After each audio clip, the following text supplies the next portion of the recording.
Well, on this video, kind of going over how to check the valve clearances on a 2016 KTM 350 XCF. I was running a little bit, I don't know, it wasn't starting very good, I guess, and I haven't checked these valves since I got the bike a couple years ago, so I'm going to basically go over what it takes to check the valves and adjust them if need be. So I took off all the plastics, this here, the seat, took the tank off. That's all pretty easy stuff, so I didn't really record that, but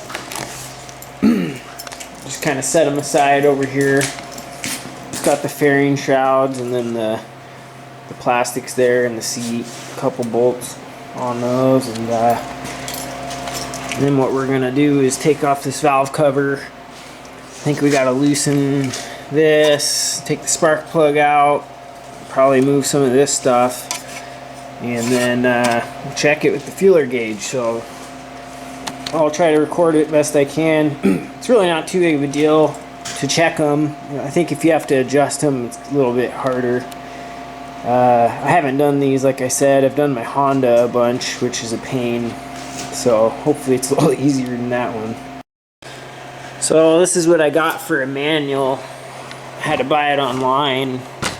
I wasn't going to pay the 80 bucks for the hard copy, so I don't know. This works. I've done it that way. I can put it on my laptop, remove the seat, remove the fuel tank, push protection cap back, remove connectors, disconnect spark plug. There's the drawing, there's the cap, spark plug, so we'll get that done.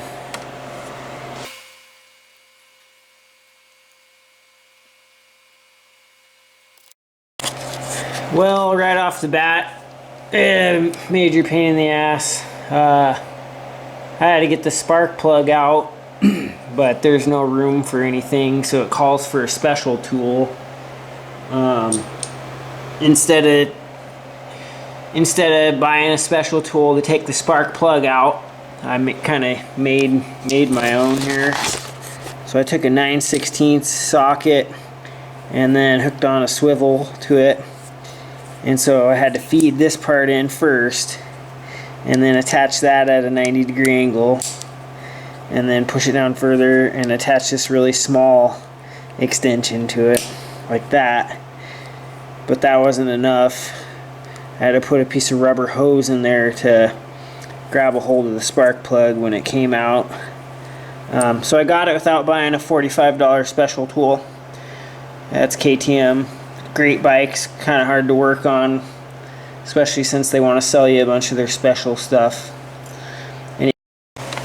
So I always like to put a piece of paper towel in the spark plug hole, just in case debris and stuff wants to fall down in there, because you don't want that. And then give it a good wipe down before you take the top part off. Just basic common sense.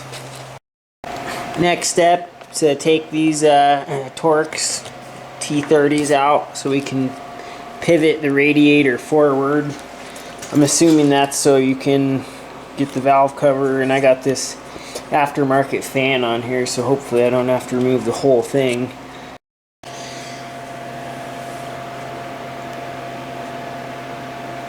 Next, it's calling step 6, pushback hose clamp.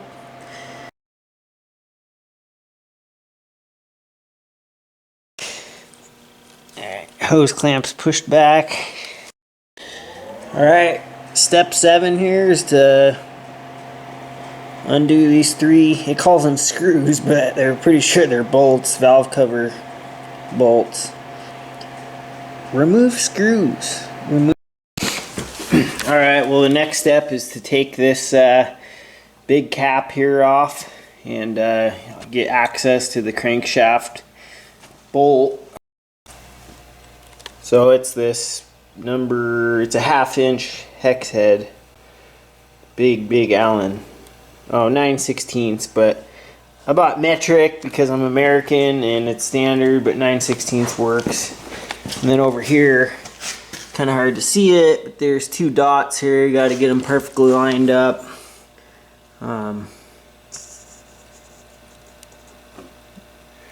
The dots themselves are just on those teeth, so it may look like it's not perfectly lined up, but if you actually zoom into the teeth itself, I made sure they're perfectly on that line, the same amount, so it's dead on. And then you take this bolt out and make sure that there's a mark on the crankshaft. What is it? Yeah, crankshaft or flywheel or whatever it is, and just make sure that you can see that mark. And you take the washer off of this bolt, put the bolt back in so that it penetrates in further and it holds the crankshaft, so when you're doing your adjustments up top here, it doesn't move on you, which it probably wouldn't move anyways, but you just don't want to take a chance. And then what you're going to do after that, what I'm going to do after that, it's kind of hard to hold the light here, but we're going to measure with the feeler gauge in between the camshaft lever, which is this part right here. It's kind of hard to see. It's kind of like a rocker, but they call it a lever because it's not C-shaped, and the camshaft itself. So you slide feeler gauge in. These two front ones, here's the front of the bike. Two front ones are exhaust, two back ones are intake. The exhaust specs are 0.13 millimeter through 0.18 millimeter, and the intake is 0.10 millimeter between 0.15 millimeter. So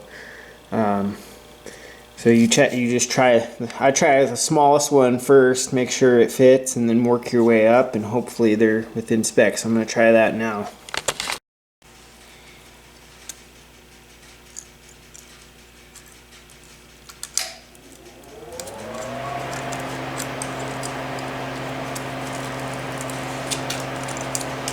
So 0.13 works it fits pretty well. I'm gonna go check the other side.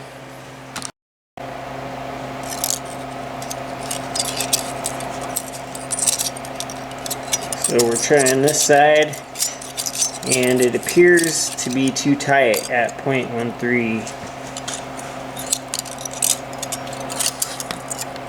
Which is the minimum spec, so man, is this hard to film, but yeah, this front exhaust one here is probably 0.10 or 0.12. 0.10 fits, but 0.1, I don't have a 0.11 or a 0.12 millimeter feeler gauge, so front left exhaust is a little bit tight. Now we're gonna check the intake.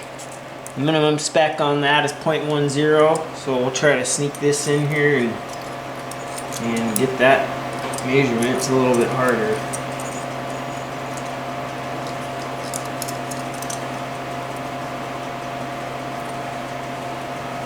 Boy, is it tough to get in there.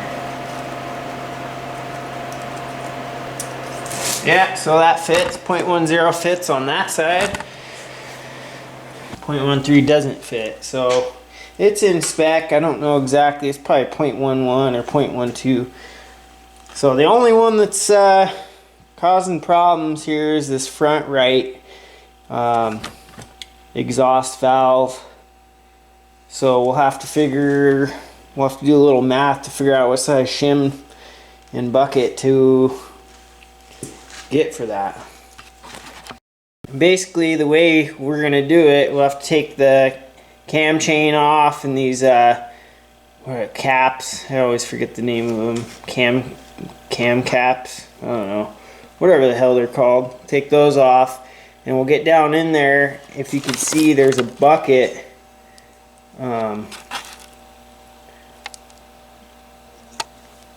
That thing right there, that's the bucket, and underneath that there's a shim. So you get that shim out, you measure it with a micrometer, and that should give you the thickness of the shim. And then we'll have to buy a shim that's a little bit thinner so that the bucket sits a little bit lower, so that we have a little bit more gap in between the rocker and the cam. Alright, well, I'm having to do the exhaust valve. So basically, looked at the manual. Manual says to remove the cam chain tensioner, which is right here. I believe it's like a 24. It's kind of a bugger to get at. So we're pulling that now.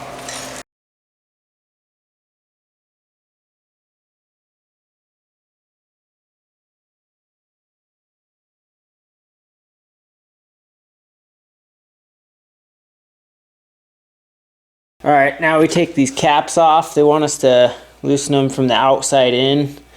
And I'm assuming we'll tighten them in the same way. So I got them all off. Now I'm taking off the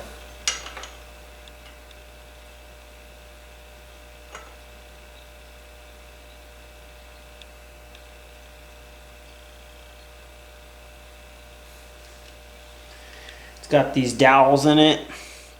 Make sure they don't fall into the engine because you're screwed if that happens. So then I take a piece of wire and put it around this cam chain, because if that falls down into the engine, again, you'd be screwed. You could probably figure out how to get it out, but it's just easier.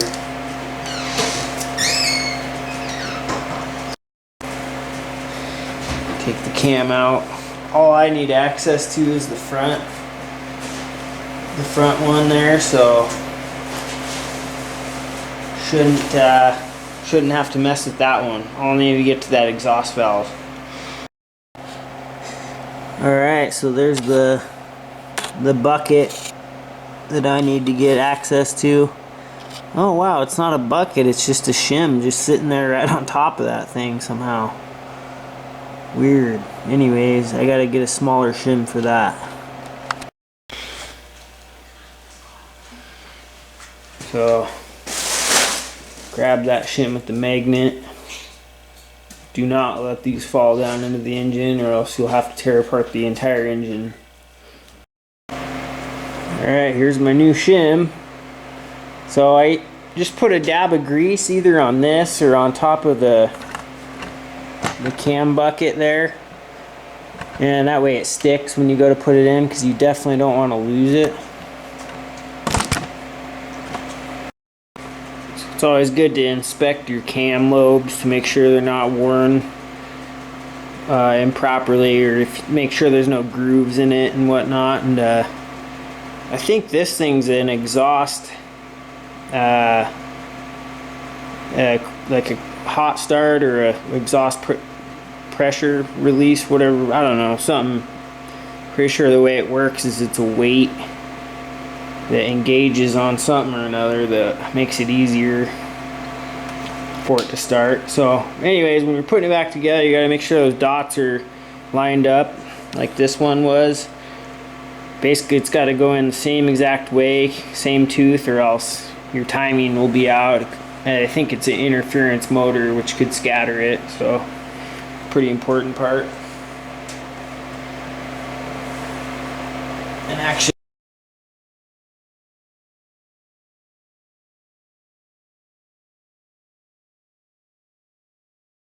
the cap back on and tighten it from the outside in, I believe. Yeah, reverse the way you put it on. Here's this. You also want to check these bearing grooves. So the way they work is oil gets squirted up through the cam. Usually, I don't know, I'm sure it's the same way everywhere. Squirts oil in there, pretty high pressure, and it creates like a hydraulic bearing. So no metal to metal is ever on contact, because there's a layer of oil being basically injected into each one of these, so it just kind of floats. Pretty cool. Good engineering.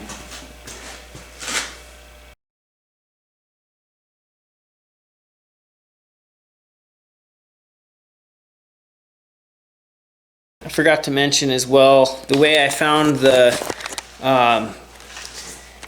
size of shim I needed was basically with your feeler gauge. Mine was at 0.10 and the minimum it could be is 0.13 millimeters. So right there it lets you know you're at 0.2, what, 2 thousandths off. It's too tight basically. So I needed a smaller shim by 2 thousandths in order to get it within spec, because that would lower the shim height, which would make a bigger gap for my feeler gauge. But they only sell them in 5 thousandths at a time increments. So this one would be, now it was at 0.10 and it'll be at 0.15 give or take now, which is right in the middle of spec. So that's how you figure that out. It's pretty easy to figure out. One thing, if it's too tight, like if they're completely touching and there's no way to get a feeler gauge in there and find out what size it is, at that point you just got to guess and check. You got to put a real small one in there, or smaller than you think you need, and that way you can put it back together, get a feeler gauge in there, and then know exactly what size of a feeler gauge you can go in there, and from that you can base your math on what size shim you need after that. So just figured I'd mention that. I kind of skipped that part, but yeah.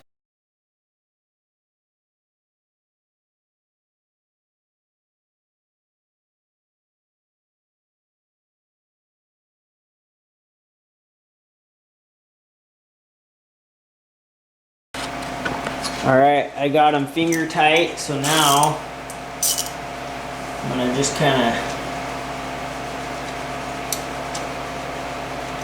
snug tight them, not very tight at all, just get them all, make sure they're snug first. So the objective is to get these all tightened down evenly and not just crank away on one. And surprisingly, it doesn't have a torque spec, but I'm guessing it's going to be like 8 pounds like the spark plug.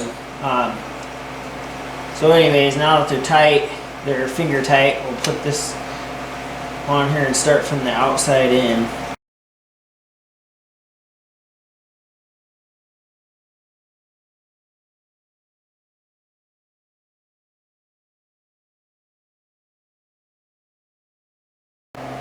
Alright, got the cam chain tensioner back in. Cam chain's tight. Well, I got the bike all put back together except for the seat. So, gonna start it up and make sure it runs good. Just gotta put that cover back in the seat. And got a new battery for it too. Trying to start it up and act like the battery was dead, and sure enough, the battery was shot after 6 years. Even though it was a lithium ion, I bought a better one. So